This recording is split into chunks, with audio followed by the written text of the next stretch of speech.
자, 형님, 누나들, 그리고 동생분들, 2026년 새해가 밝은 지 엊그제 같은데 벌써 거의 1월이 다 끝나가네요. 시간이 참 빨리도 가는데 AI 업계 판도 또한 빠르게 돌아가고 또 변화하고 있습니다.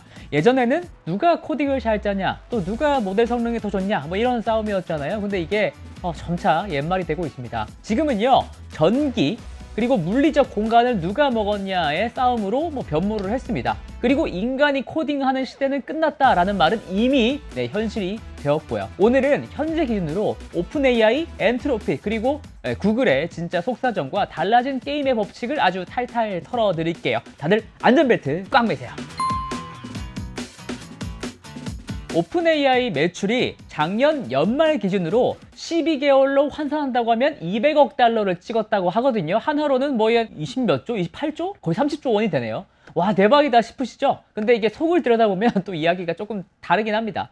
분기당 손실액은 여전히 100억 달러가 넘는다고 하거든요. 돈을 버는 족족 마이크로소프트한테 매출 공유도 해줘야 되는 그런 협약이 있고요. 또 서버비, 서버 사야 될 거 아니겠습니까? 그리고 인건비도 워낙 많기 때문에 그런데요. 게다가 직원들 월급은 거의 10조 원 정도를 주식 보상으로 주고 있는 것으로 파악이 되는데 이게 무슨 말이냐면요. 회사가 무조건 계속 성장해서 기업 가치가 고공행진을 해야 직원들이 붙어 있을 유인이 있다라는 소리입니다. 혹시라도 만약에라도 성장을 멈추면 인재들 다 도망가고 와르르 무너지는 거 아니냐라는 말까지 나오고 있습니다. 물론 경영진들은 수요는 거의 무한한데 공급이 딸려서 그렇다. 주로 GPU, 에너지, 그리고 지금 돈을 쓰고 있는 것은 미래를 위한 재고 확보다라고 큰 소리를 치고 있긴 합니다. 근데 글쎄요. 그래서 제가 보기엔 올해 오픈 AI가 진짜 완전한 속도 경쟁으로 광폭 행진을 보이지 않을까 합니다. 원래는 좀 눈치를 좀 살폈거든요. 근데 작년 10월에 라이브 스트림을 오픈 AI가 한 적이 있는데요. 그때 당시에 말하기를 올해 9월에, 그러니까 2026년 9월에 AI 연구 인턴이라는 것을 내놓기로 했었습니다. AI가 스스로 가설을 세우고 코드를 짜고 실험까지 한다는 게 이 연구 인턴인데 이게 되면은 연구원 업무의 80%를 증발시킬 수 있다라는 얘기까지 나오고 있습니다. 구글과 엔트로픽에 치이고 있는 상황에서 오픈 AI는 이 서비스를 오히려 더 앞당겨 출시하면서 시장의 관심을 다시금 본인들을 앞으로 끌어오려 하지 않을까, 그렇게 저는 풀이를 하고 있습니다. 오픈 AI가 이런저런 걱정 섞인 말들이 많은데 그런 가운데 조용히 실속을 챙기고 있는 쪽은 바로 엔트로픽이라는 회사입니다. 얘네가 이제 엔터프라이즈, 그러니까 기업 시장 점유율 1위를 먹었거든요. 엔트로픽의 CEO 다리오 아모데이가 공개한 매출 곡선을 보니까 2023년에 1억 달러 매출을 세웠고 2024년에는 10억 달러, 그리고 작년에는 100억 달러를 드디어 찍었습니다. 그러니까 해마다 10배씩 매출이 늘고 있다는 거죠. 10배씩. 근데 엔트로픽은 저희 같은 개인 소비자를 노리는 것보다 기업들을 대상으로 API로 주로 돈을 법니다. 그러니까 매출의 안정성의 측면에서는 오픈 AI보다 더 좋다고 볼 수가 있죠. 그리고 여기서 더 소름 돋는 지점이 바로 나옵니다. 바로 엔트로픽이 이번 달에 공개한 클로드 코워크라는 게 있는데요. 이게 나오면서 또 시장의 판도가 또 한 번 또 바뀌고 있습니다. 예전에는 비싼 돈 주고 사스 프로그램 샀잖아요, 소프트웨어. 근데 이제는 AI한테 나 이런 기능 필요해 라고 말하면은 2주 만에 거의 뚝딱 만들어지는 세상이 됐습니다. 코드도 몰라도 돼요. 마치 쓰고 버리는 일회용 소프트웨어 시대가 온 겁니다. 그러다 보니까 기존의 소프트웨어 팔던 사스 기업들은 정말로 쉽지가 않은 상황입니다. AI가 공짜로 코딩해주는 세상이 오고 있는데 누가 비싼 돈 주고 프로그램을 사겠습니까? 코딩 시작은 진짜 좀 어떻게 보면 특이점이 왔다라고 봐야 된다라고 생각을 합니다.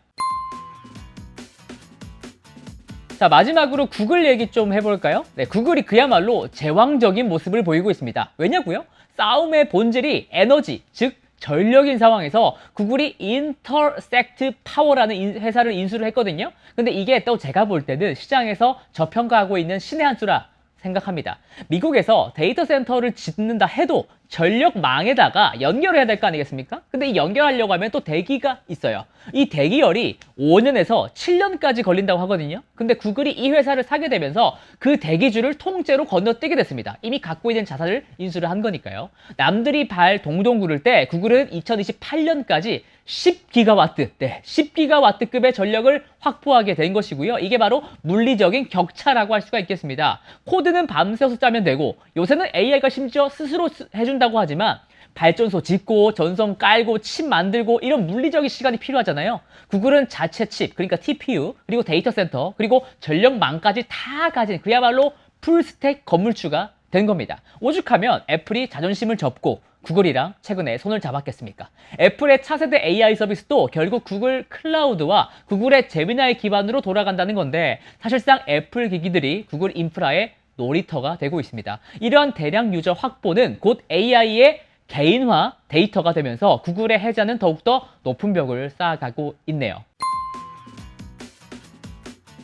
자, 마지막으로요. 미국에서는요, 기업들이 AI에다가 돈 쓰는 예산을 R&D 비용이 아니라 IT 인프라 비용으로 잡고 있습니다. 이게 무슨 말이냐면 이제 AI가 없으면 회사가 돌아가기 힘들다는 방증으로 보이고 있습니다. AI가 완전히 주류가 된 거죠. 좀 씁쓸하지만 인간이 코드를 짜는 시대는 끝났다라는 말은 이제 진짜입니다. 개발자들의 성지라고 불렸던 스택 오버플로우라는 게 있어요. 스택 오버플로우의 트래픽이 박살이 났을 것이다 라고 생각은 했었는데 실제로 통계가 나왔더라고요. 박살이 났습니다.